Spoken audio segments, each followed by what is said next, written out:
খাবে, গাঁজা খাবে, এরকম খুললাম খোলা আল্লাহর নাফরমানিতে যখন পুরো জাতি লিপ্ত হয়ে যাবে, তখন কে আলেম আর কে মসজিদের ইমাম, কে হাজি সাহেব, এগুলো আল্লাহ তাআলা দেখবেন না, বরং সমস্ত জাতিকে একসাথে আযাব দিয়ে আল্লাহ তাআলা ধ্বংস করে দিবেন। اللهم صل على سيدنا ونبينا وشفيعنا وحبيبنا ومولانا محمد صلى الله عليه وعلى آله وأصحابه وبارك وسلم। মহান আল্লাহ জাল্লা শানুর দরবারে অসংখ্য অগণিত শুকরিয়া আদায় করছি যে মহান রব্বুল আলামিন আমাদেরকে সপ্তাহের শ্রেষ্ঠতম ইবাদত জুমার নামাজ আদায়ের উদ্দেশ্যে আল্লাহ তাআলার প্রিয়তম স্থান, পৃথিবীর সর্বশ্রেষ্ঠ সর্বোৎকৃষ্ট স্থান আল্লাহর ঘর মসজিদ আসার তৌফিক দিয়েছেন। সে মহান রব্বুল আলামিনের দরবারে মুসলমান হিসেবে ইসলামের আওয়াজকে উঁচু করে কালিমাতুশ শুকর আদায় করে পড়ি আলহামদুলিল্লাহ। সম্মানিত হাজিরিন, আরবি মাস হিসেবে আজকে রজব মাসের 2য় তারিখ।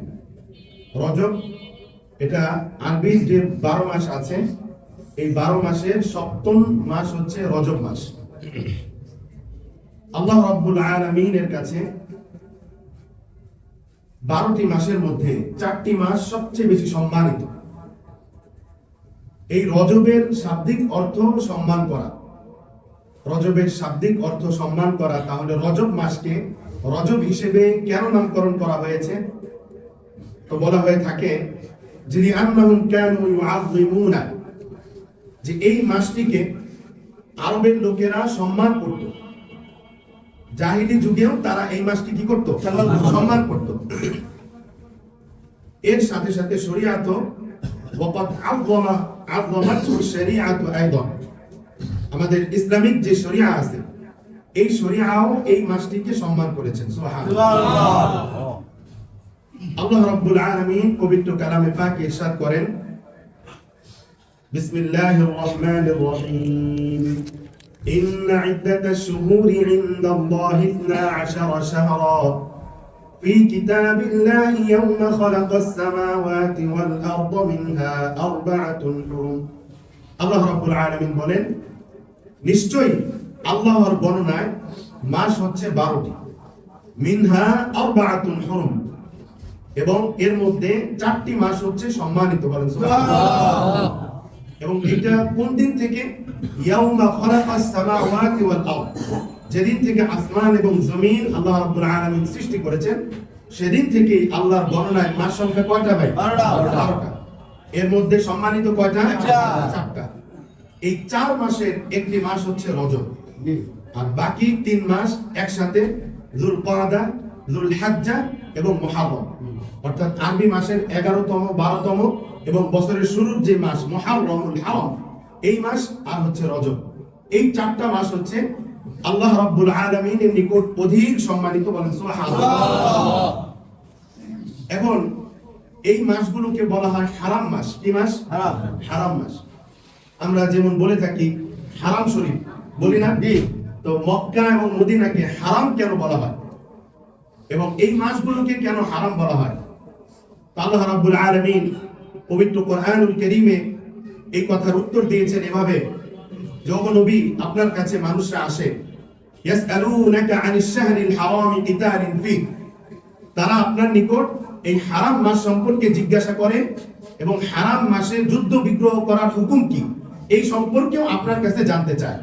সুতরাং হে নবী আপনি বলে দিন, কুল ফীহিমা ইসমুন কাবীর, আপনি বলে দিন যে এই হারাম মাসগুলোতে যুদ্ধ বিগ্রহ করা এটা অনেক বড় কবিরা গুনাহ। বলেন নাউযুবিল্লাহ। 1 নম্বর কারণ, হারাম বলার 1 নম্বর কারণ হচ্ছে যে এই মাসগুলোতে তাহরিমুল কিতালি ফিহা, এই মাসগুলোতে যুদ্ধ বিগ্রহ, ঝগড়া বিবাদ এগুলো করা হারাম। অন্য মাসে যদি একেবারে বিধিসম্মতভাবে যুদ্ধ কেউ করতে চায়, মুসলিম এবং অমুসলিমরা, এটার অনুমতি আছে না নাই? আছে। কিন্তু এই মাসগুলোতে কেউ যুদ্ধ বিগ্রহ করতে পারবে না, এবং এটা যারা অমুসলিম, যারা জাহিলি যুগের লোক, তারাও এটা মেনে নিত।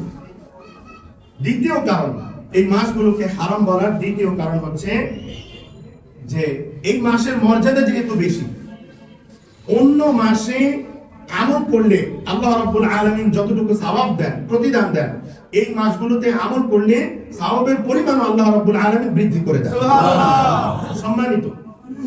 এবং দ্বিতীয় কারণটা হচ্ছে যে এই মাসে যেমনি ভাবে সওয়াব আল্লাহ তাআলা দ্বিগুণ করে দেন, এই মাসগুলোতেই যদি কেউ আল্লাহ তাআলার নাফরমানিতে লিপ্ত হয়, গুনাহে লিপ্ত হয়, তাহলে এই গুনাহের ভয়াবহতাও অত্যন্ত কঠোর অন্যান্য মাসের তুলনায়। এই জন্য এই মাসগুলোকে হারাম মাস বলা হয়েছে। আমরা কি বুঝছি ভাই? তাহলে দুইটা কারণ পেলাম, একটা যুদ্ধ বিগ্রহ হারাম, আর একটা হচ্ছে এই মাসের সম্মান এত বেশি যে এই মাসগুলোতে ইবাদত করলে অন্য মাসের তুলনায় আল্লাহ তাআলা বেশি সওয়াব দান করেন। কিন্তু গুনাহ করলেও এর ডবল সাজা আল্লাহ রাব্বুল আলামিন দিবেন। এজন্য আল্লাহ তাআলা এই মাসগুলোতে আমাদেরকে আল্লাহর নাফরমানি থেকে বেঁচে থেকে আল্লাহ তাআলার ইবাদত করার তৌফিক দান করুন। আমিন। প্রিয় ভাইরা আমার, একজন বিখ্যাত মুহাদ্দিস তিনি তার কিতাবের মধ্যে লেখেন যে এই রজব মাসের উদাহরণ কেমন। বলছেন যে রজব মাসের উদাহরণ হচ্ছে শাহরু রজব শাহরুন লিজ্জারঈ, যে এই রজব মাসটা হচ্ছে বীজ বপনের মাস। কিসের মাস? বীজ বপন করা না, ফসলের জন্য বীজ বপন করতে হয়। এই রজব মাসটা হচ্ছে বীজ বপনের মাস। আর এরপর রজবের পরে কোন মাস? শাবান। শাবান মাসের উদাহরণ হচ্ছে ওয়া শাবানু শাহরিস সাকি, এবং বলছেন উনি যে শাবান মাস হচ্ছে ফসলকে, বীজকে পরিচর্যার মাস, পানি সিঞ্চন করার মাস। ফসল লাগানোর পরে পানি সিঞ্চন করতে হয় না, পানি সেচ দিতে হয় না, তাহলে কি ফসল হবে? হবে না। তো রজব হচ্ছে বীজ বপনের মাস, শাবান হচ্ছে পানি সিঞ্চনের মাস। এই মাসে যত্ন করবে, ফসলের যত্ন করবে, ট্রেনিং দিবে। আর এরপরে কোন মাস? রমাদান। এই রমাদান মাসের উদাহরণ হচ্ছে রমাদানু শাহরু হাসাদিজ জারঈ। রমাদান মাসের উদাহরণ হচ্ছে ফল কেটে ফসল ঘরে তোলার মাস। সুবহানাল্লাহ। তাহলে প্রথমে বীজ বপন করতে হবে, বীজ তারপরে পানি দিতে হবে, সিঞ্চন করতে হবে, যত্ন করতে হবে। এরপরে ফসলটা হবে, তখন আমরা ফসল কেটে ঘরে তুলতে পারি। এটা হচ্ছে আমলের উদাহরণ। যে আপনি যদি রমাদানের প্রকৃত বরকত পেতে চান, আর আল্লাহ রাসূল বলেছেন যে ব্যক্তি রমাদান পেল কিন্তু নিজের গুনাহগুলোকে মাফ করিয়ে নিতে পারলো না, সে ধ্বংস হোক। জিবরিল আমিন এটা বলেছেন, আল্লাহ রাসূল সাথে সাথে আমিন বলেছেন। তাহলে আল্লাহ রাসূল যেই দোয়ায় আমিন বলে, ওই দোয়া যে আল্লাহ কবুল করবেন এই ব্যাপারে সন্দেহ আছে? সন্দেহ নেই। সুতরাং সামনে আসতেছে রমাদান। এই রমাদান মাসে নিজের গুনাহগুলোকে মাফ করিয়ে ফসল ঘরে তোলার জন্য আমাদের করণীয় হচ্ছে এই রজব মাস থেকে রমাদানের প্রস্তুতি গ্রহণ করা।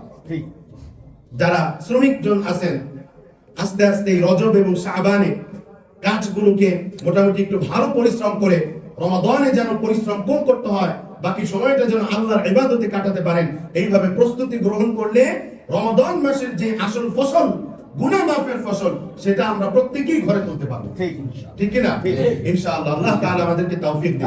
আমিন। প্রিয় ভাইরা আমার, আরো বলা হয়েছে যে রজব মাসের উদাহরণ হচ্ছে মিথলুর রিহি, বাতাসের মতো। শান্তির বৃষ্টি যখন দরকার হয়, আল্লাহ রাব্বুল আলামিন যখন আসমান থেকে বৃষ্টি দান করেন, এর আগে কি হয়? দেখবেন যে প্রচন্ড গরম, হঠাৎ করে একটা বাতাস আসছে, একেবারে দুনিয়াকে ঠান্ডা করে দিচ্ছে। এটা শুধু আল্লাহ তাআলাই পারেন। পৃথিবীর কোন এয়ার কন্ডিশন পারবে? কোম্পানি পারবে? পারবে না। এই যে ছোট্ট একটা ঘর, এইটা ঠান্ডা করতেই তো এসির 12টা বেজে যায়, এখনো দুই একটা হা করে আছে। ওরা যে গরমের দিনে পরিশ্রম করছে, এখনো এটা তাদের রয়ে গেছে পরিশ্রম। আল্লাহ রাব্বুল আলামিন একটা বাতাসের বাড়ি দেন, পুরো দুনিয়াকে ঠান্ডা করে দেন। সুবহানাল্লাহ। এরপরে শাবান মাসের উদাহরণ হচ্ছে বৃষ্টির জন্য মেঘের দরকার হয়। হয় কি হয়? শাবান মাসের উদাহরণ হচ্ছে কাল গায়মি, মেঘের মতো। আর রমাদান মাসের উদাহরণ হচ্ছে বৃষ্টির মতো মুষলধারায় আল্লাহ রাব্বুল আলামিন যে বৃষ্টি প্রদর্শন করেন, বর্ষণ করেন, যার ফলে মৃত জমিন জীবিত হয়ে সেখান থেকে নানাবিধ উদ্ভিদ জন্মায় এবং নানা রকমের ফসলাদি এই জমিনে হয়। এই যে বৃষ্টি, আল্লাহ রাব্বুল আলামিন এই বৃষ্টির মাধ্যমে জমিনকে উর্বর করেন। বলেন সুবহানাল্লাহ। রমাদান মাসের উদাহরণ হচ্ছে বৃষ্টির মতো। এজন্য প্রিয় ভাইয়ের আমার এই রজব মাসে আমরা বেশি বেশি ইবাদত করার চেষ্টা করব।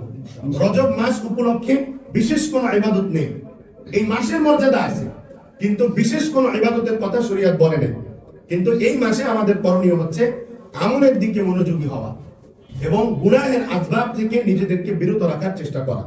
তাহলেই রমাদানের আসল ফসল আমরা ঘরে তুলতে পারবো। ঠিক কিনা বলেন? সম্মানিত হাজিরিন, আমি বলেছিলাম যে আল্লাহ রাব্বুল আলামিন মানব জাতিকে শ্রেষ্ঠতম জাতি হিসেবে তৈরি করেছেন, আশরাফুল মাখলুকাত হিসেবে তৈরি করেছেন। এর ভিত্তি হচ্ছে মানুষকে আল্লাহ তাআলা ইলম দিয়েছেন, জ্ঞান দিয়েছেন। এই জ্ঞানের কারণে মানুষ শ্রেষ্ঠ হয়েছে। বলেন সুবহানাল্লাহ। মানুষের মধ্যে ইহুদি, খ্রিস্টান, বৌদ্ধ, নাসারা, হিন্দু এরা আছে না নাই? আছে। এই সমস্ত জাতির মধ্যে, সমস্ত ধর্মের মধ্যে কোন ধর্মটা আল্লাহর কাছে সবচেয়ে বেশি প্রিয় ভাই? মুসলমান, ইসলাম। আল্লাহ রাব্বুল আলামিন বলেছেন ওয়ারদিতু লাকুমুল ইসলাম দীনা, যে আমি তোমাদের জন্য ইসলামকে তোমাদের দ্বীন হিসেবে, তোমাদের ধর্ম হিসেবে মনোনীত করে দিলাম। বলেন সুবহানাল্লাহ।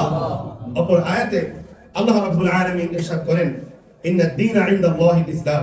পৃথিবীতে অনেক ধর্ম আছে, সবগুলোকে বাদ দিয়ে আল্লাহ রাব্বুল আলামিন বলেন যে আমার নিকট একমাত্র পছন্দনীয় যে ধর্ম সেটার নাম হচ্ছে ইসলাম। বলেন সুবহানাল্লাহ। প্রিয় ভাইরা আমার, তাহলে আমরা জানলাম ইসলাম সবচেয়ে উত্তম ধর্ম, সর্বশ্রেষ্ঠ ধর্ম। এখন এই যে মুসলমান আমরা, আমাদেরকে যে সমস্ত মানুষের উপরেও আল্লাহ রাব্বুল আলামিন শ্রেষ্ঠত্ব দান করেছেন, এটার ভিত্তি কি? আমরা একটু কোরআনুল কারীমকে জিজ্ঞাসা করি যে আমরা যে শ্রেষ্ঠ উম্মতে মুহাম্মাদী, যে শ্রেষ্ঠ সমস্ত মানুষের মধ্যে, এই শ্রেষ্ঠত্বের ভিত্তি কি, মানদণ্ড কি, মাপকাঠি কি? তো কোরআনুল কারীমকে যদি আমরা জিজ্ঞেস করি, কোরআন আমাদের উত্তর দেয় কুনতুম খায়রা উম্মাতিন উখরিজাত লিন-নাস তা'মুরুনা বিল মা'রুফ ওয়া তানহাউনা 'আনিল মুনকার। কোরআন আমাদের উত্তর প্রদান করে কুনতুম খায়রা উম্মাতিন, তোমরা উত্তম জাতি। এর কারণ হচ্ছে উখরিজাত লিন-নাসি, তোমাদেরকে মানুষের জন্য সৃষ্টি করা হয়েছে, উদ্ভাবন করা হয়েছে। আর তোমাদের কাজ কি? তা'মুরুনা বিল মা'রুফ ওয়া তানহাউনা 'আনিল মুনকার, তোমরা সৎ কাজের আদেশ করবে এবং অসৎ কাজ থেকে মানুষদেরকে নিষেধ করবে। এটাই হচ্ছে তোমাদের শ্রেষ্ঠত্বের মানদণ্ড এবং শ্রেষ্ঠত্বের মাপকাঠি। বলেন সুবহানাল্লাহ। প্রিয় ভাইরা আমার, তাহলে আমি যদি নিজেকে শ্রেষ্ঠ দাবি করতে হয়, তাহলে কোনো অন্যায় দেখলে, কোনো গুনাহ দেখলে, কোনো নাফরমানি দেখলে, সেটা থেকে আমার যতটুকু শক্তি আছে আমাকে বাধা প্রদান করতে হবে এবং মানুষদেরকে নেক কাজের দিকে, নামাজের দিকে, দ্বীন ইসলামের দিকে, যত কল্যাণকর কাজ আছে এই দিকে মানুষদেরকে আহ্বান করতে হবে। তা না হলে আমি শ্রেষ্ঠত্ব আমার মধ্যে থাকবে না। আল্লাহ রাব্বুল আলামিন বলেন ওয়ামান আহসানু কাওলান মিম্মান দাআ ইলাল্লাহ ومن أحسن قولا ممن دعا إلى الله وعمل صالحا وقال إنني من المسلمين। ওই ব্যক্তির চেয়ে উত্তম আর কে হতে পারে? মিম্মান দাআ ইলাল্লাহি ওয়া আমিলা সালিহা, যে মানুষদেরকে কল্যাণের দিকে ডাকে, ইসলামের দিকে ডাকে, শুধু নিজে ডাকে না, বরং ওয়া আমিলা সালিহা, নিজেও সৎ আমল করে এবং বলে ওয়াকালা ইন্নানি মিনাল মুসলিমিন, আমি একজন মুসলমান।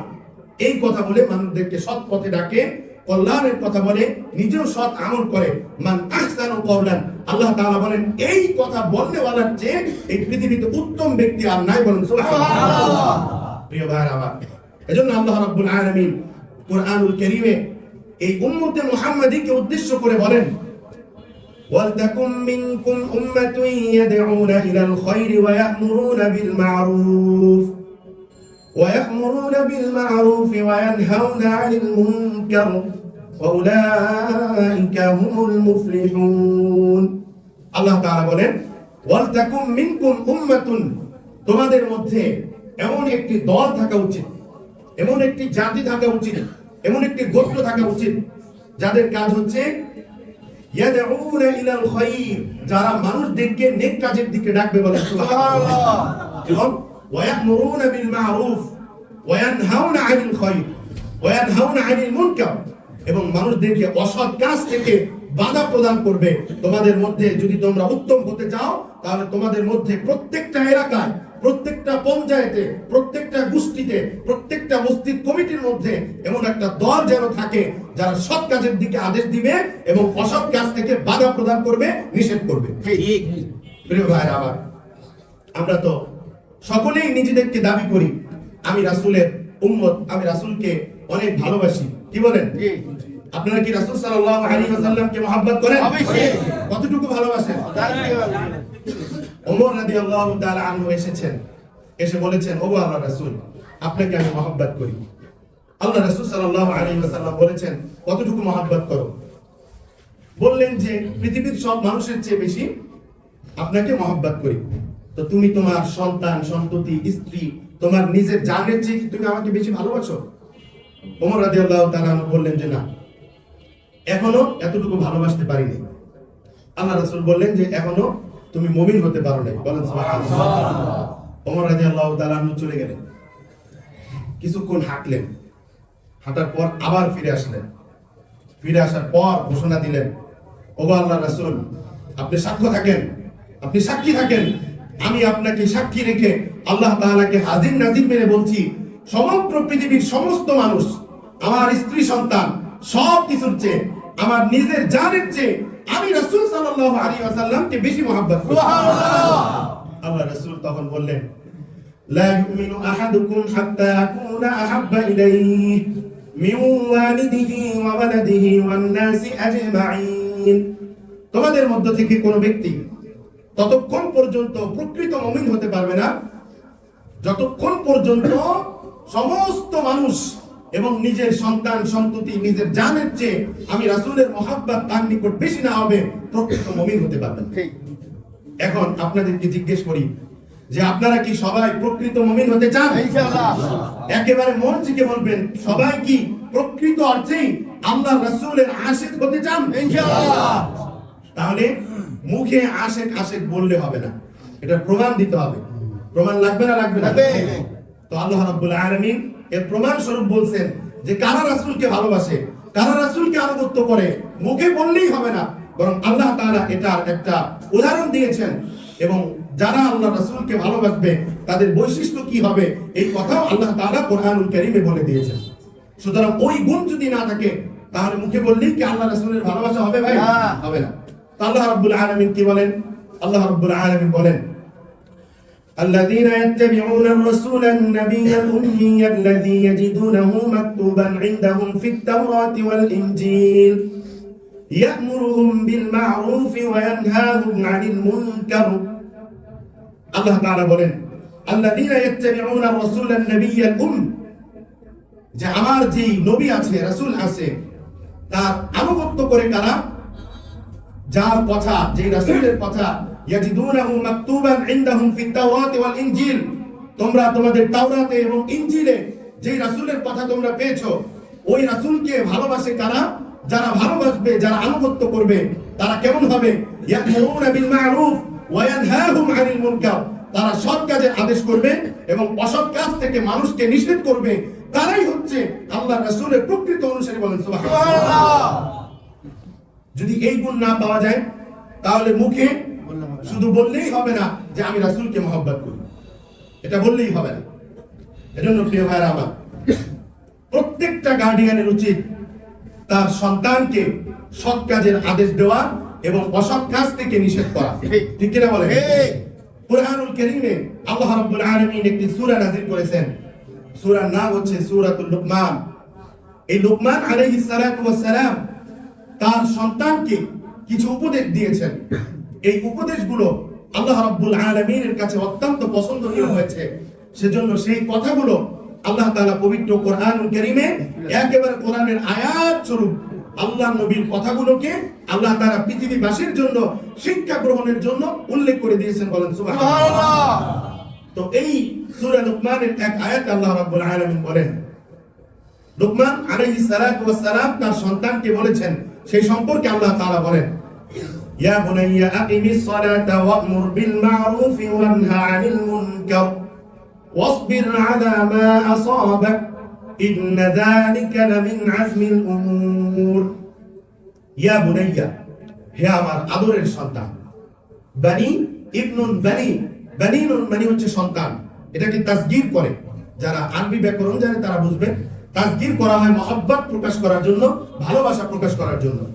তো এই লোকমান আলাইহিস সালাতু ওয়াস সালাম তার সন্তানকে ভালোবেসে ডাক দিচ্ছেন, হে আমার প্রিয় পুত্র, আকিমিস সালাহ, তুমি নামাজ কায়েম করো, ওয়া'মুর বিল মা'রুফ, এবং তুমি সৎ কাজের আদেশ করো, ওয়ানহা আনিল মুনকার, এবং তুমি অসৎ কাজ থেকে মানুষকে বাধা প্রদান করো, ওয়াসবির আলা মা আসাবাক। দেখেন, ওয়াসবির আলা মা আসাবাক এই কথাটাকে বলছেন ওয়ানহা আনিল মুনকারের পরে, অর্থাৎ অসৎ কাজ থেকে মানুষকে বাধা দাও। এরপরে বলছেন ওয়াসবির আলা মা আসাবাক, তোমার উপরে যদি কোনো বিপদ আপদ আসে, ওয়াসবির, তাহলে তুমি ধৈর্য ধারণ করো। প্রথমে বলে নাই ওয়া'মুর বিল মা'রুফের সময় বলে নাই। আকিমিস সালাহ যখন বলছে যে তুমি নামাজ কায়েম করো, তখন বলেন নাই ওয়াসবির আলা মা আসাবাক, যে তোমার বিপদ আসলে তুমি ধৈর্য ধারণ করো, এই কথা বলেন নাই। ওয়া'মুর বিল মা'রুফ, তুমি সৎ কাজের আদেশ করো, তখন বলেন নাই যে তোমার উপর বিপদ আসলে তুমি ধৈর্য ধারণ করো। কারণ আমি যদি সারাদিন ডাকি যে ভাই আসেন মসজিদে, এখানে তালিম হচ্ছে, কেউ আমার বিরোধিতা করবে না। খাবারের পর মিষ্টি খাওয়া সুন্নত, আমি যদি বলি কেউ বিরোধিতা করবে না। বিয়ে করা সুন্নত, এটা যদি বলি কেউ বিরোধিতা করবে না, করবেন না। মিষ্টি খাওয়া, মিষ্টি ফল খাওয়া সুন্নত, এগুলো বললে কেউ বিরোধিতা করবে না। আল্লাহ রাব্বুল আলামিনের পয়গম্বর উনি বুঝেছেন ওয়ানহা আনিল মুনকার, যখনই তুমি অসৎ কাজ থেকে বাধা প্রদান করবা, তখনই তোমার উপর বিপদ আসবে, আর যখনই তোমার উপর বিপদ আসবে ওয়াসবির আলা মা আসাবাক, তোমার এই বিপদের উপরে তুমি ধৈর্য ধারণ করো। আর এই ধৈর্য ধারণটা কেমন? ইন্না যালিকা মিন আযমিল উমুর, এটা বড় হিম্মতের কাজ, যে কেউ করতে পারে না। রাসূল সাল্লাল্লাহু আলাইহি ওয়াসাল্লাম 40 বছর পর্যন্ত মক্কার এমন একটা লোক ছিল না যে আল্লাহ রাসূলের বিরোধিতা করে। দেখাতে পারবেন না? আছে না? নেই। বরং তাকে আল আমিন উপাধি পর্যন্ত দিয়েছেন। যখন বলেছেন ইয়া আইয়ুহান নাস কুলু লা ইলাহা ইল্লাল্লাহ তুফলিহুন, হে মানব সকল, লা ইলাহা ইল্লাল্লাহ, তোমরা বলো যে আল্লাহ ছাড়া কোনো মাবুদ নেই। অর্থাৎ তোমরা যত মাবুদের ইবাদত করতা, যত মূর্তি পূজা করতা, সবগুলা বাদ দাও। খারাপ কাজ থেকে নিষেধ করেছেন। ইন্না শিরকা লাযুলমুন আযীম, কেন বাদ দিবে মূর্তি পূজা এগুলো? কারণ এটা হচ্ছে শিরক, আর শিরক হচ্ছে সবচেয়ে মারাত্মক গুনাহ। সুতরাং তোমরা শিরক থেকে ফিরে আসো এবং এই কথার সাক্ষ্য দাও যে আল্লাহ ছাড়া কোনো ইলাহ নেই। তুফলিহুন, যদি এই কথার ঘোষণা তোমরা দিতে পারো তাহলে তোমরা সফল কাম হয়ে যাবে। যেই এই কথাটা বলেছেন, অসৎ কাজ থেকে যখনই নিষেধ করেছেন, সৎ কাজের আদেশ 40 বছর করছে, কেউ বিরোধিতা করে নাই। অসৎ কাজ থেকে নিষেধ করা মাত্রই তার চাচা তাকে বলেছে আমি হাদা জামাআতানা, তুমি ধ্বংস হও, এই জন্য আমাদেরকে জমা করছো, এই জন্য তোমার এই সমস্ত অহেতুক কথা বলার জন্য আমাদেরকে জমা করছো। আল্লাহ রাব্বুল আলামিন বললেন যে আমার নবীকে যে ধ্বংস হওয়ার কথা বলছে, আমি আল্লাহ বললাম তাব্বাত ইয়াদা আবি লাহাব ওয়া তাব, যে আবু লাহাব ধ্বংস এবং তার স্ত্রীও ধ্বংস, সবকিছু, তাদের যত কামাই আছে সবকিছু ধ্বংস। আল্লাহ রাব্বুল আলামিন সূরা আসরের মধ্যেও শেষে বলেন ওয়াতাওয়াসাউ বিল হাক্কি ওয়াতাওয়াসাউ বিস সাবর। পারেন না সবাই? তাওয়াসাউ বিল হাক্কি, তোমরা হকের দাওয়াত দাও, হকের ওসিয়ত করো। এরপরে বলছেন হকের ওসিয়তের পরে ওয়াতাওয়াসাউ বিস সাবর, এবং সবরের ওসিয়ত করো। কেন? হকের আওয়াজ দেওয়ার পরে, হকের দাওয়াত দেওয়ার পরে, হকের ওসিয়তের পরে সবরের ওসিয়ত কেন করতে হবে? বলছে যে যখনই হকের আওয়াজ তুমি পৃথিবীতে উচ্চারণ করবা, তোমার বিরুদ্ধে লোক লেগে যাবে। ঠিক। কিন্তু আল্লাহ রাব্বুল আলামিন বলেছেন আতাখশাউনাহুম, হকের আওয়াজ দিতে গিয়ে তোমরা কি পৃথিবীর মানুষকে ভয় করো? আপনারা কি পৃথিবীর মানুষকে ভয় করেন? আল্লাহ রাব্বুল আলামিন বলেন ফাল্লাহু আহাক্কু আন তাখশা ইন কুনতুম মুমিনিন, যদি তোমরা মুমিন হয়ে থাকো তাহলে এই কথা স্পষ্টভাবে শুনে রাখো যে ভয় করার সবচেয়ে বেশি উপযুক্ত যিনি, তিনি হচ্ছেন রাব্বুল আলামিন। তাকে ভয় করতে হবে। কারণ পৃথিবীর সমস্ত মানুষ যদি একত্রিত হয়, আলা আইয়ানফাউকা বিশাইইন লাম ইয়ানফাউকা বিশাইইন ইল্লা ক্বাদ কাতাবাল্লাহু লাক, পৃথিবীর সমস্ত মানুষ একত্রিত হয়েছে আমার কোনো উপকার করার জন্য, কোনো উপকার করতে পারবে না ততটুকুই পারবে যতটুকু আল্লাহ আমার রিজিকে লিখে রেখেছে। ঠিক কি না? পৃথিবীর সমস্ত মানুষও যদি একত্রিত হয় আলা আইয়াদুররুকা বিশাইইন, তোমার কোনো ক্ষতি করতে, লাম ইয়াদুররুকা বিশাইইন ইল্লা ক্বাদ কাতাবাল্লাহু লাক, পৃথিবীর সমস্ত মানুষ মিলে তোমার কোনো ক্ষতি করতে পারবে না, ঠিক ততটুকুই ক্ষতি হবে যতটুকু তোমার রিজিকে আল্লাহ তাআলা লিখে রেখেছে। ঠিক কি না? একজন মুমিনের বিশ্বাস এমন হবে কিনা? আল্লাহ রাব্বুল আলামিন বলেন, কুল, হে নবী আপনি বলে দিন, লা ইউসিবানা ইল্লা মা কাতাবাল্লাহু লানা, প্রত্যেক ব্যক্তির নিকট ক্ষতি ততটুকু পৌঁছায় যতটুকু আল্লাহ তাআলা তার রিজিকে লিখে রেখেছেন। এই কথা ঈমান আনার দরকার আছে আছে আমাদের সবার আছে। তাহলে আমরা যদি রাসূলের সত্যিকারের অনুসারী হতে চাই, আমাদেরকে অসৎ কাজ থেকে নিষেধ করতে হবে না? হবে। প্রিয় ভাইরা আমার, অসৎ কাজ থেকে যদি আমরা নিষেধ না করি তাহলে আমাদের পরিণতি কি হবে? আল্লাহ রাব্বুল আলামিন পবিত্র কোরআনুল কারীমে ইরশাদ করেন, لعن الذين كفروا من بني إسرائيل على لسان داود وعيسى ابن مريم ذلك بما عصوا وكانوا يعتدون।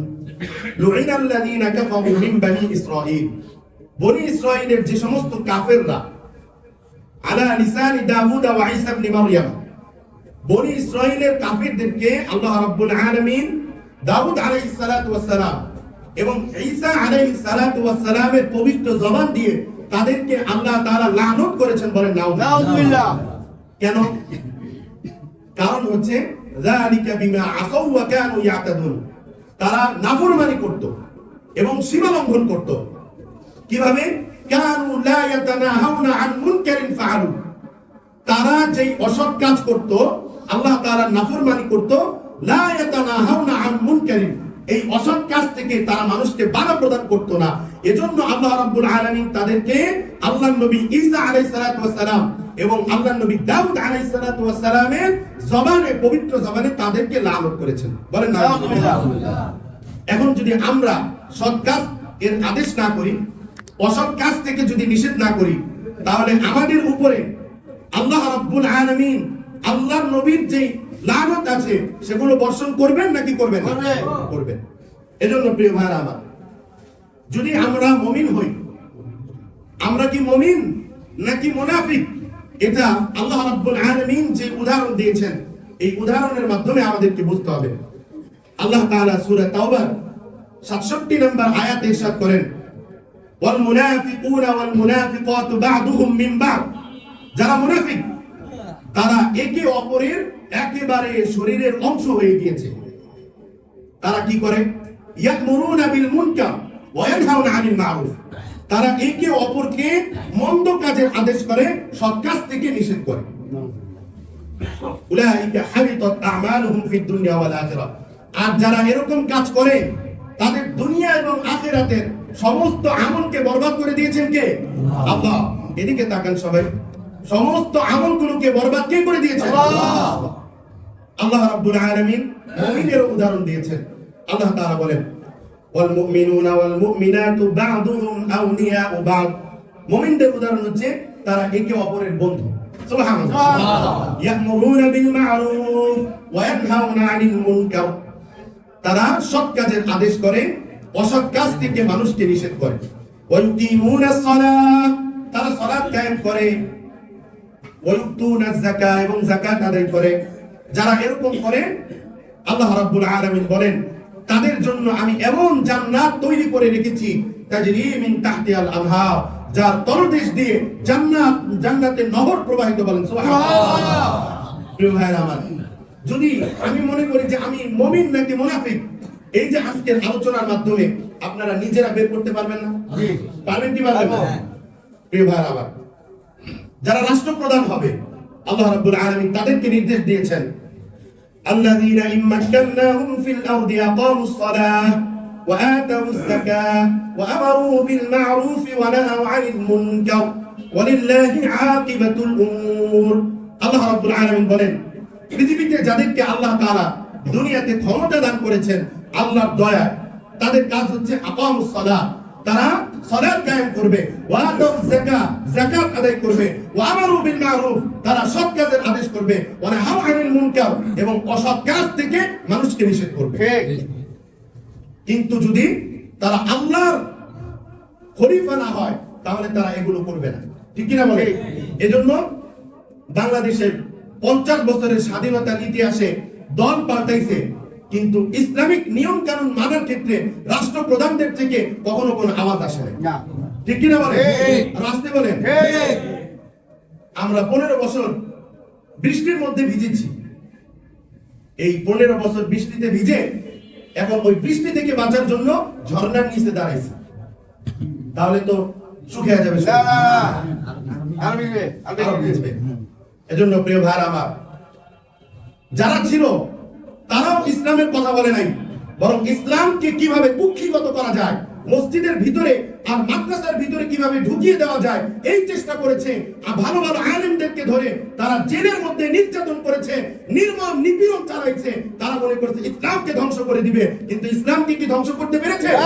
তারা নিজেরাই ধ্বংস হয়ে গেছে। বর্তমানে যারা আছে তারাও যদি সৎ কাজের আদেশ না করে, অসৎ কাজ থেকে মানুষকে নিষেধ না করে, আল্লাহ রাব্বুল আলামিন একজন তো তার শাড়ি ঠাড়ি নিয়ে পলাইতে পারছে, এগুলো নিজের প্যান্ট আর জাঙ্গিয়া নিয়েও পলাইতে পারবে। 90% মুসলমানের দেশ। এখানে একটা দিনের পর আরেকটা দিন আসবে, একটা তারিখের পর আরেকটা তারিখ আসবে, রাষ্ট্রীয়ভাবে এই একটা তারিখ থেকে আরেকটা তারিখ পরিবর্তন হবে। সেখানে পুরো দেশ মিলে একেবারে কোনো কোরআনে হাফেজ নাই, কোন অসুস্থ মুরব্বী নাই, কোন বাচ্চা নাই, তাদের কারো দিকে তারা খেয়াল করবে না। উচ্চ আওয়াজে আল্লাহ তাআলা তাদেরকে যে বিল্ডিং দিয়েছে তার উপরে তারা লাইটিং করে আতশবাজি করবে, গান বাজনা করবে, মদ খাবে, গাঁজা খাবে, এরকম খুললাম খোলা আল্লাহ নাফরমানিতে যখন পুরো জাতি লিপ্ত হয়ে যাবে, তখন কে আলেম আর কে মসজিদের ইমাম, কে হাদিস সাহেব, এগুলো আল্লাহ তাআলা দেখবেন না, বরং সমস্ত জাতিকে একসাথে আযাব দিয়ে আল্লাহ তাআলা ধ্বংস করে দেবেন। প্রিয় ভাই আমার, এজন্য সৎ কাজের আদেশ, অসৎ কাজের নিষেধ, এটা দরকার আছে না? কার দরকার? শুধু মসজিদের ইমাম সাহেব বলবে? শুধু বক্তারা বলবে? শুধু তাবলীগ ওয়ালারা বলবে?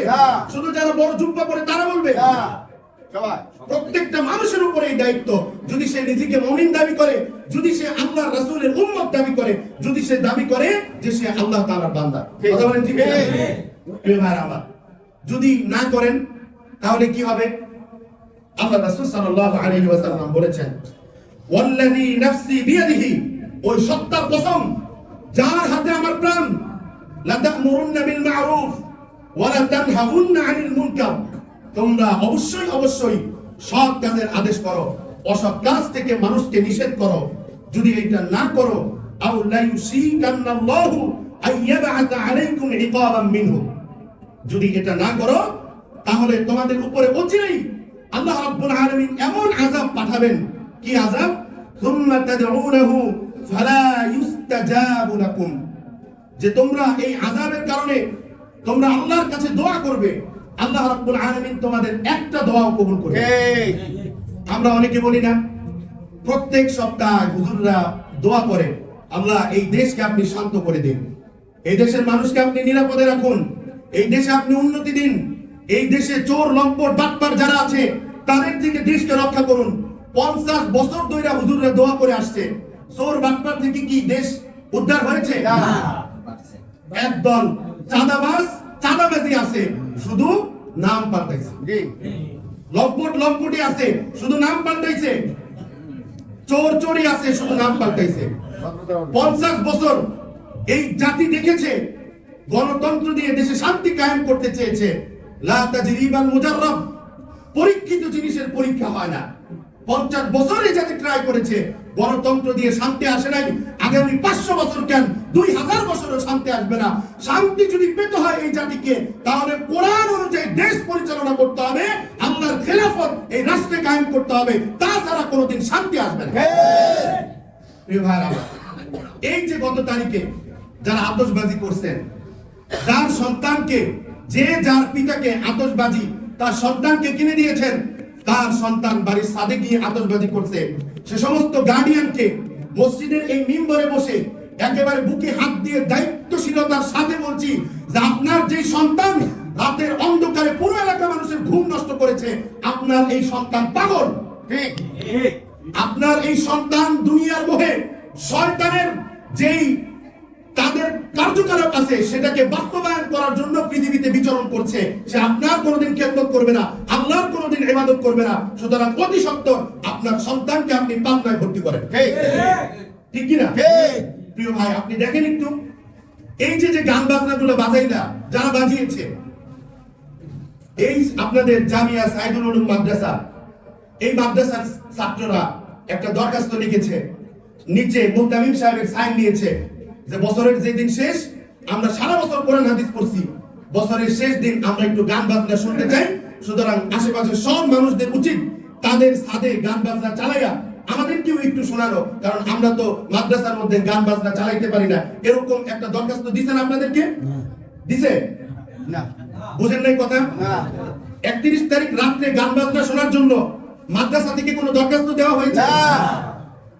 অনেকের এই যে বিগত মাসে অনেকের নতুন বাচ্চা পৃথিবীতে এসেছে, একজন বাচ্চা সবকিছু কচি থাকে, সে সবকিছু সহ্য করতে পারে না। এই বাচ্চারা কান্না করছে যে 31 তারিখে আমরা মাত্র আসলাম, আমরা একটু গান বাজনা শুনতে চাই। এরকম কান্না করে বলছেন আপনাদেরকে? মসজিদের ইমাম সাহেব তো বলছে, মুয়াজ্জিন, খাদেম, এলাকায় যারা তাহাজ্জুদ পড়ে, ফজর পড়ে, তারা তো বলছে। কেউ যখন বলে নাই বেটা তুই গান শুনবি, আল্লাহর নাফরমানি করবি, তুই তোর ঘরের মধ্যে কর, আমার কানে তোর গান বাজনার আওয়াজ কেন আসলো, কাল কিয়ামতের মাঠে আল্লাহর সামনে দাঁড়িয়ে এর পুঙ্খানুপুঙ্খ হিসাব নেব। এমন জোরে গান বাজায়, মসজিদের কোরআন গুলো গানের আওয়াজে লাফাতে থাকে। এত বড় নাফরমান কিভাবে হলি? কোরআন আর হাদিস, ইসলাম কি লাগে না? যদি ইসলাম না থাকতো তাহলে তোমার বাবা মা যে বিয়ে করছে এটাকে হালাল কেউ বলতো না, এটাকে হারাম বলতো। তুমি কাকে বৃত্তাঙ্গুলি দেখাও? ছোট ছোট বাচ্চাগুলো রাতে কাঁপিয়ে উঠছে, তারা সারাটা রাত্র ঘুমাতে পারে না। আমার 2টা ছোট সন্তান, রাতে আমি পুরো রাত্র ঘুমাই নেই, শুধু ওদের আতঙ্কে ছিলাম, আল্লাহ যদি একটা বিপদ হয়ে যায় আমি এই রাত্রে কোথায় যাব? কতজন আছে, এক ভাই আমার কাছে আসছে, সারাটা দিন হুজুর রাত্রের গান বাজনার আওয়াজের কারণে আমার সন্তান বিছনায় তার দেহই লাগায় নেই। এখানে মুসল্লি একজন মহিলা মারা গিয়েছে, অনেকের ঘরের ভিতরে আগুন দিয়েছো, এই যে গান বাজনা আতশবাজি করলা। একটা বাপের বেটা যদি পুরো মসজিদ এবং মাদ্রাসায় থাকো, এসে দাঁড়াও, দাঁড়িয়ে বলো যে এই গান বাজনায় তোমার কি উপকার হয়েছে, একটা জাতির কি উপকার হয়েছে যে গানগুলো বাজানো হয়েছে। এই গানগুলো কি তারা জীবনে শুনে নাই? কি ভাই কথা বলেন না? শুনে নাই? তাহলে তুমি যে গান শুনছো, তোমার এই গান শুনতে মন চায়, ভাই তুমি শোনো। তোমার এই যে হেডফোন আছে, এই খুঁড়া এক কানের মধ্যে আরো ঢালাই কইরা, আরো বড় ফুটা কইরা এখানে 5টা ঢুকে তারপর শুনো।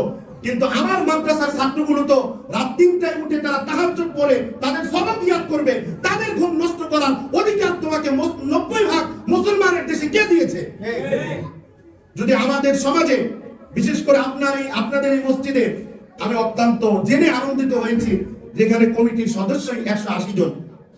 আমি প্রথমে বলেছিলাম ওয়ালতাকুম মিনকুম উম্মাতুন, প্রত্যেক কমিটির মধ্যেও এমন একটা জাতি থাকতে হবে, এমন একটা দল থাকতে হবে, যেখানেই অসৎ কাজ হবে সেখানেই তারা মসজিদের পক্ষ থেকে বলবে যে এখানে অসৎ কাজ করবা করো, কিন্তু মসজিদের মধ্যে আওয়াজ আসতে পারবে না। যদি মসজিদে আওয়াজ আসে, যদি নামাজীদের ডিস্টার্ব হয়, মাদ্রাসার ছাত্রদের কোরআন পড়তে ডিস্টার্ব হয়, তাহলে এই সমাজে তোমাদের জানাজা দেওয়া হবে না, তোমাদের বিয়ে করানো হবে না, তোমাদের সাথে এই সমাজের কোনো সম্পর্ক থাকবে না, তোমাদেরকে সামাজিকভাবে বয়কট করা হবে। এমন যদি একটা ঘোষণা আসতো, কারো বাবার ক্ষমতা নাই যে রাতের অন্ধকারে মানুষের ঘুম নষ্ট করবে। ঠিক কিনা বলে? আল্লাহ রাব্বুল আলামিন বলেছেন, লা ইন শাকারতুম লাযিদান্নাকুম ওয়া ইন কাফারতুম ইন্না আযাবি লাশাদীদ। যদি তোমরা নিয়ামতের শুকরিয়া আদায় করো, নিয়ামত আল্লাহ বাড়ায় দিবেন, নিয়ামতের নাফরমানি করলে আল্লাহ রাব্বুল আলামিন এর আযাব বড় কঠিন। এই কথা বিশ্বাস কি আছে? তাহলে একটা ঘটনা বলি, শেষ করে দিচ্ছি। বিগত আমলের একজন এমপি, সে বলেছে আমাদের বাংলাদেশে যে সমস্ত গুনার কাজ হয়, এই গুনার কারণে আমাদের বাংলাদেশটা অনেক আগেই ধ্বংস হয়ে যাওয়ার কথা ছিল। এরকম গুনাহ হয়েছে না? হয় না? একবারে নিরহ হুজুর টুপিওয়ালাদেরকে মেরে তাদের লাশগুলো পর্যন্ত গায়েব করে দিয়েছে। হয় না এগুলো? তারপরও এই দেশ ধ্বংস হয় না কেন? ইন্দোনেশিয়া, জাপানের মতো একটা ভূমিকম্প দিয়ে সমস্ত বিল্ডিং গুলো ভেঙে যায় না কেন? ওই ব্যক্তি বলেছে যে এর প্রধানতম কারণ হচ্ছে রাতের অন্ধকারে মাদ্রাসার ছাত্রগুলো উঠে তাহাজ্জুদ পড়ে দেশের জন্য, সমাজের জন্য, রাষ্ট্রের জন্য, মানুষের শান্তির জন্য দোয়া করে, তাদের এই দোয়া কবুল করে আর আমরা বড় বড় বিল্ডিং এ শান্তিতে ঘুমাই। সুতরাং এই মর্মে বলতে হয় যে কাজ না পারেন, বিশেষ করে আপনাদের এই এলাকার এই যে সাইদুল উলুম মাদ্রাসা, এই মাদ্রাসার ছোট ছোট বাচ্চাদের রাতের তেলাওয়াত আর তাহাজ্জুদের কারণে আপনারা রাতে সুন্দর মতো ঘুমাইতে পারেন। ফজর পড়েন না, তারপর আল্লাহ তাআলা শাস্তি দেন না, কারণ তারা আপনাদের জন্য দোয়া করে। এটা আল্লাহ তাআলার নিয়ামত না নিয়ামত? তাহলে এই নিয়ামতের শুকরিয়া আদায় করার দরকার আছে না না? মাদ্রাসার বড় হুজুর ফোন দিবে যে গান বন্ধ করো, তারপরে তুমি গান বন্ধ করবে না। আল্লাহ রাব্বুল আলামিন যদি পুরো সমাজ এটাকে সায় দেয় তাহলে এই নিয়ামত বেশি দিন কিন্তু থাকবে না। এজন্য প্রিয় ভাইরা আমার, আপনারা গান বাজনা কতটুকু শুনবেন? নিজের কানের মধ্যে জাহান্নামের সীসা যতটুকু সহ্য করতে পারবেন ততটুকু গান শুনবেন। কতটুকু সহ্য করতে পারবেন? 100 টাকা, 1 কেজি, 1 ফুট? যদি একটু না পারেন কেন গান শুনেন? আপনি শুনেন, কিন্তু আমাদেরকে কেন শোনান ভাই? মাদ্রাসার যারা কোরআন পড়ে, তারা সবক পড়ে, হাদিস পড়ে, ক্বালা হাদাসানা পড়ে, ক্বালা আল্লাহু তাআলা পড়ে, তাদেরকে কেন ডিস্টার্ব করেন? এলাকার মধ্যে হাড়ের রোগী নাই আছে, তাদেরকে কেন ডিস্টার্ব করেন? আপনার বাড়িতে আনন্দ হতে পারে, আমার বাড়িতে আজকে দুঃখের সংবাদ হতে পারে নাকি? তাহলে আপনার বাড়ির আনন্দ আমার বাড়ির দুঃখ প্রকাশ করতে এই যে স্বাধীনতা হরণ করলো, এর অধিকার আপনাকে কে দিল? অনেক মানুষ আছে ঈশার নামাজটা পড়তে পারে নাই জামাতে, সে বাড়িতে গিয়ে উজু করে নামাজ পড়বে, আপনি ডেক্সেট বাজানো শুরু করছেন, সে কিভাবে নামাজ পড়বে? সম্ভব না। তাহলে ওই যে আবু জাহেল যে আল্লাহর নবীকে কাবা ঘরে নামাজ পড়তে বাধা দিয়েছিল, আপনার মধ্যে আর আবু জাহেলের মধ্যে পার্থক্য কোথায়? কোথায় পার্থক্য রইল? আপনি যদি নামাজ পড়তে বাধা প্রদান করেন, আপনি যদি ঘুমাতে বাধা প্রদান করেন, কোথায়? আমি তো বলি নাই আপনাকে গান শুনতে, আমি তো ঘুমাবো, কারণ আমার ফজরে উঠতে হবে, আমার বাসায় রোগী আছে, আমার বাসায় ছোট সন্তান আছে। আপনার ঘরে আনন্দ আপনি করেন, কিন্তু আমার জীবনকে জাহান্নাম বানিয়ে আপনি সিজদায় আপনার জান্নাত খুঁজবেন, এটা কোশ্চিনকালেও সম্ভব না। এজন্য প্রিয় ভাই আমার, আমি নতুন মানুষ, আপনারা চিন্তা করতে পারেন এত গরম কথা না। একজন ইমানদারের কাজ হচ্ছে সে নেক কাজ দেখলে পায়ে জড়াই ধরবে। আপনাদের মসজিদে আনার জন্য পায়ে ধরা লাগে, আমি আনতে রাজি আছি, কিন্তু যদি কোথাও নাফরমানি দেখি সেখানে কণ্ঠটা একটু উঁচু করে কথা বলতে হবে, কারণ এই জমিনটা আল্লাহ, আর রিজিকের মালিক আল্লাহ। চাকরি করছি 2 বছর ধরে, কোনোদিন ওই রিজিকের চিন্তা করি না, চাকরি যাবে না থাকবে এই চিন্তা করি নাই। আল্লাহ রিজিক দিয়ে পাঠাইছেন, যেই দিন যেই কয় জায়গায় যতটুকু রিজিক আছে এর বেশি একটা লোকমা কেউ খাওয়াতে পারবে না।